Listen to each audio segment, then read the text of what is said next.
مکتوب نمبر 3 اپنے قاضی شریح کے نام۔ بسم اللہ الرحمن الرحیم۔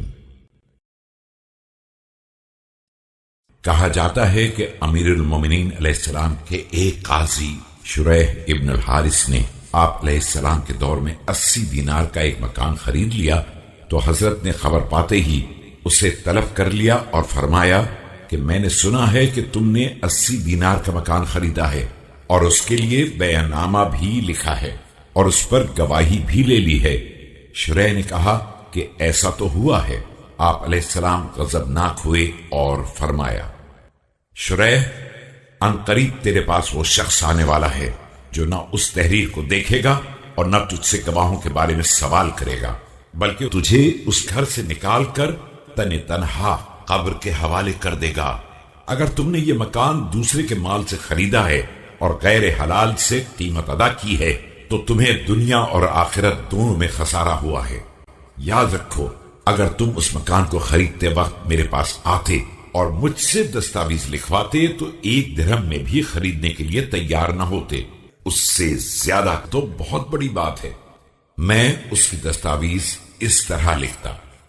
یہ وہ مکان ہے جسے ایک بندہ ذلیل نے اس مرنے والے سے خریدا ہے جسے کوچ کے لیے آمادہ کر دیا گیا ہے۔ یہ مکان دنیائے پرفریب میں واقع ہے جہاں فنا ہونے والوں کی بستی ہے اور ہلاک ہونے والوں کا علاقہ ہے۔ اس مکان کے حدود اربع یہ ہیں: ایک حد اسباب آفات کی طرف ہے اور دوسری اسباب مصائب سے ملتی ہے، تیسری حد ہلاک کر دینے والی خواہشات کی طرف ہے اور چوتھی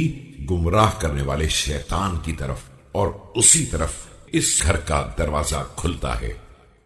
اس مکان کو امیدوں کے فریب خوردہ نے اجل کے راہگیر سے خریدا ہے، جس کے ذریعے قناعت کی عزت سے نکل کر طلب و خواہش کی ذلت میں داخل ہو گیا ہے۔ اب اگر اس خریدار کو اس سودے میں کوئی خسارہ ہو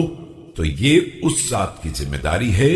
جو بادشاہوں کے جسموں کو تہو بالا کرنے والی، جابروں کی جان نکال لینے والی، فرعونوں کی سلطنت کو تباہ کر دینے والی، کسرا و قیصر، تبا و ہمیر اور زیادہ سے زیادہ مال جمع کرنے والوں، مستحکم عمارتیں بنا کر انہیں سجانے والوں، ان میں بہترین فرش بچھانے والوں اور اولاد کے خیال سے ذخیرہ کرنے والوں اور جاگیریں بنانے والوں کو فنا کے گھاٹ اتار دینے والی ہے کہ ان سب کو قیامت کے موقف حساب اور منزل ثواب و عذاب میں حاضر کر دے۔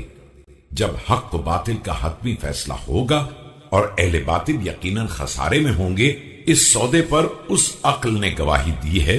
جو خواہشات کی قید سے آزاد اور دنیا کی وابستگیوں سے محفوظ ہے۔